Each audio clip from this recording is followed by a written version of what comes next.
Hey everyone, Brad Williams back here at Oddball Comedy Fest, Live 105. I'm here with Marc Maron. Mark, how many of these shows now have you done? I think that this is one, two, three, four. This is my fifth one. I'm doing Irvine tomorrow, and then Irvine Sunday. Then I'm going to Texas. So this is five. Now, we're on the radio right now. This is the industry that you're working to kill. Are you feeling fantastic about that? Are you feeling that you're a revolutionary? We just need you back in stand-up, Brad. That's all I'm trying to do. Is that it's really about you. I'm not trying to kill radio in a broad sense. It was not my intention. But when I heard you were on radio, I thought I got to get that guy out of there. I personally thank you from the bottom of my heart. I meant to say good luck with your new job. Thank you, Mark. Now you're used to being the man on the road and being the headliner. Is it weird now to be doing like these kind of 20-minute sets with all these really talented guys and girls? Well, there's obviously the headliners are the headliners because they sell more tickets than me, and they're great comics. It's really sort of exciting to do. I would never get an opportunity to play for 15,000 people. I don't think any of us would, really, alone. But because it's an event, I'm happy to be part of it. I wouldn't say that it's the most intimate environment, but it is exciting to be at a point comedically where I'm like, I can handle doing a show for 15,000 people. It's a whole different thing. You know what I mean? It's like you got to sit there and go over your act and be like, all right, I got 15 minutes. I better go with the strong stuff that I know has punchlines that everyone can understand, because you're going to give it a beat and you got to wait for that to roll back. I mean, it's pretty intimidating, but it's also pretty exciting. It's odd, man. And I'm not saying that because of Oddball Fest. It's a weird phenomenon to play for 15,000 people. Yeah, it is. Like comedy, and maybe you might agree with me. It's sort of meant to be in those dark comedy clubs, kind of intimate. I believe that's true. I mean, there was a time in my life. I mean, even my last special, the Thinky Pain special, which is available on Netflix. I've seen it. It's great. Thank you. I chose to do that in front of like 240 people because that's how I work in clubs, and that's where things happen. That's where you have a sort of freedom of mind, and the audience becomes one with your thinking. But here it's like doing a theater or bigger. You just, you got to deliver the stuff solid. You got to get a little bigger. I used to be a much more gregarious act, and and be a lot bigger. But I've spent the last decade making it smaller. But like, luckily inside of me, I'm like, I think I can get big for 15 minutes. Well, you know that I personally do appreciate anything getting smaller. Now, cheesy joke. Say anything. That's okay. I thought you were hiding that on the radio. So everybody knows that you're a little person. The secret is unfortunately out. They know here. Oh, all right. Well, then I guess. Do you want me to put you down then? Yeah, sure, go for it. Now I love your show, Maron, because it's truly like a backstage view into a comic's life.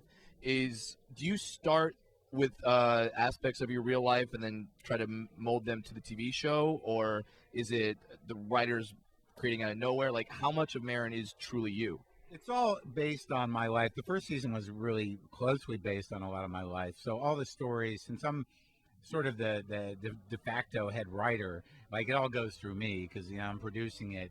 But all of them are my stories, at least emotionally, and most of them are situationally based on my life. Second season there was a little leeway, but still, again, it has to be sort of emotionally connected to stories in my life. And we really stayed away from comedy, the life of a stand-up first season, because it'd been done so much. It wasn't until second season that we did a couple of jokes a couple of shows like the joke about joke stealing by accident, and then a road gig. But we laid off of that because we felt like it had been pretty well-trodden territory. Now you're this guy now that within the last 4 or 5 years, you're now one of the main guys in comedy. Like we all look to you as a guy that was able to break out on his own between the show on IFC, between the podcast. Is it strange to be looked on as now like you're the man, essentially? Yeah. Well, I mean, I don't think of it that way because my self-image is not ever accurate, and I just assume I'm like still struggling on some level. I do feel good that I found some success with the podcast because it wasn't anticipated. I just happen to have good cosmic timing at this point in my life. I never had it before, and I seem to be good in that medium, and because of that, the self-esteem that generated from that, I think it's my comedy's never been better, and people know who I am a little more. I've been able to build an audience. I'm not obviously headlining Oddball Fest, but I do have an audience now, and they know me pretty well. Isn't that strange that now you're at the greatest point of your career, and yet you're still sort of backstage going, well, I'm not headlining the Oddball Fest. Sadly, part of me knows in my heart, I'm not sure I want to be. Well, yeah, because you're going on last on a 3-hour show of monster headliners. It's driving me crazy.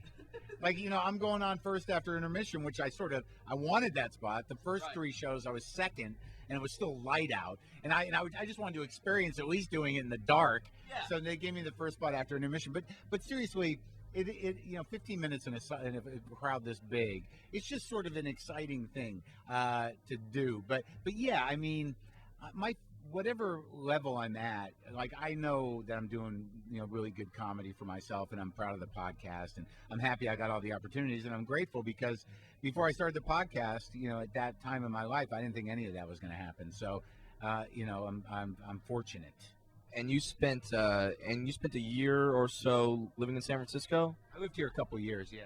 Couple years. What is it about the San Francisco comedy audiences? And I know this from the brief time that I've been in the city. There's just a vibe about these audiences. They're smart. They get it. They're patient with comics. They let things develop. Like, what is it about the city or the people that makes this comedy crowd so different than anywhere else across the country? Well, yeah, when I came to San Francisco, I got spit out of New York, and I was excited to come to San Francisco. I think there's creatively, there's sort of a tradition in this city that sort of indulges a certain amount of weirdness, a certain amount of freedom of mind. If you look at the styles of comedy that came out of here, like Steve Pearl, Robin Williams, Proops, Warren Thomas, that the sort of the seeds of the San Francisco riff style, and then you got Slayton and like Sue Murphy. I mean, there's a comfortability with these audiences. Like, having been in New York before in San Francisco, where you just got to keep punching, and you got to be real punchline efficient, and you can't show any weakness, and you build up these calluses in your heart to just deliver. You come out here, and they want you to blow it open, so they'll indulge a little more mental noodling, if you can take them somewhere. I just think it's part of, I don't know if it's the hippie tradition, but there's been a sort of history of oddballs expressing themselves in San Francisco. It's a place where people come to free their minds, and I think that does carry. Well, you are always welcome here, and thank you so much for doing this interview. Good luck with the job, Brad. Thank you so much, Mark.